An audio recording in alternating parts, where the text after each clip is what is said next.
ജനങ്ങളോട് ഇണങ്ങിയ മാർപ്പാപ്പ, ജനങ്ങളോട് എന്നും സംസാരിച്ച മാർപ്പാപ്പ, ജനങ്ങളുടെ പക്ഷം ചേർന്ന മാർപ്പാപ്പ, ജനങ്ങളുടെ ആവശ്യങ്ങൾക്ക് വേണ്ടി വാദിച്ച മാർപ്പാപ്പ. അതുകൊണ്ട് മാർപ്പാപ്പയുടെ നിര്യാണം കത്തോലിക്ക വിശ്വാസികളുടെ മാത്രമല്ല, സർവ്വലോകത്തിൻ്റെയും വലിയ ഒരു നഷ്ടമാണ്. മാർപ്പാപ്പ കൂടുതൽ കാലം നമ്മുടെ കൂടെ ഉണ്ടാകണമെന്ന് നമ്മൾ മോഹിക്കുന്നു, ആഗ്രഹിക്കുന്നു.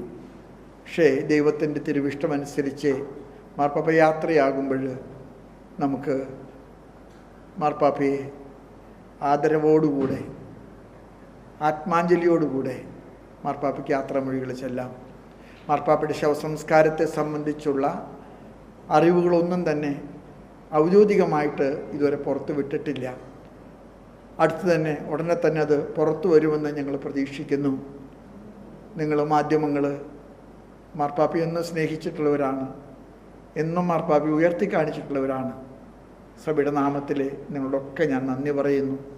മാർപ്പാപ്പയുടെ നിര്യാണത്തിൻ്റെ ഈ സങ്കടകരമായ സന്ദർഭത്തിൽ നിങ്ങൾ മാധ്യമങ്ങൾ കാണിക്കുന്ന ഈ സാഹോദര്യത്തിൻ്റെ വലിയ അടയാളത്തിന് സഭയുടെ നാമത്തിൽ നന്ദി പറയുന്നു. Thank you very much.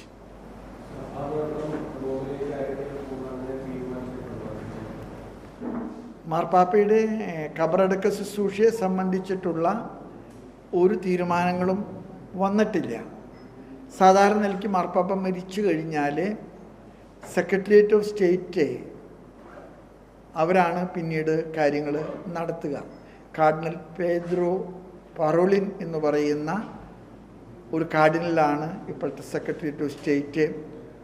അദ്ദേഹം ഉടനെ തന്നെ താൽക്കാലികമായിട്ട് ഭരണം ഏറ്റെടുക്കും. പിന്നീട് അതേ സമയത്തിൽ ബാക്കി ഡീറ്റെയിൽസ് പെട്ടെന്ന് മറ്റുള്ള കർദിനാൾമാരും മറ്റുള്ള ഔദ്യോഗിക ചുമതല വഹിക്കുന്ന തിരുസംഘങ്ങൾ ഇതുമായി ബന്ധപ്പെട്ടവരൊക്കെ ആയിട്ട് ആലോചിച്ച് നിർവഹിക്കും. അധികം താമസിയാതെ തന്നെ ബാക്കി ഡീറ്റെയിൽസ് നമുക്ക് പുറത്തു വരുമെന്ന് ഞങ്ങൾ പ്രതീക്ഷിക്കുന്നു. മാർപ്പാപ്പയുടെ ഖബറടക്കം, അത് കഴിഞ്ഞ് മാർപ്പാപ്പയെ തിരഞ്ഞെടുക്കാനുള്ള കോൺക്ലേവ്, കർദിനാൾ തിരുസംഘത്തിൻ്റെ അടുത്ത മീറ്റിംഗ്, അതൊക്കെ ഈ കാർഡിനൽ പേദ്രോ പറോളിൻ്റെ നേതൃത്വത്തിലുള്ള ആലോചനയ്ക്ക് ശേഷം ആണ് പുറത്തു വരിക. അത് തക്ക സമയങ്ങൾ മാധ്യമങ്ങൾക്ക് അറിയാൻ സാധിക്കുമെന്നാണ് എനിക്ക് പറയാനുള്ളത്.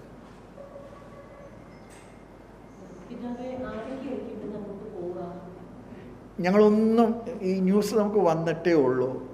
അപ്പോൾ അതുകൊണ്ട് തന്നെ വിസ പ്രോസസ്സ് ഇപ്പോൾ ആവശ്യമുള്ളവരുണ്ട്. ഇപ്പോൾ എന്നെ സംബന്ധിച്ച് വിസയുണ്ട്, വിസ ഇല്ലാത്തവരുണ്ട്. അപ്പം അങ്ങനെയുള്ള നടപടിക്രമങ്ങൾ കഴിഞ്ഞാൽ തീർച്ചയായിട്ടും കാർഡിനൽസും സഭാതലവന്മാരും തീർച്ചയായിട്ടും പോകുമെന്നുള്ള കാര്യം ഉറപ്പാണ്.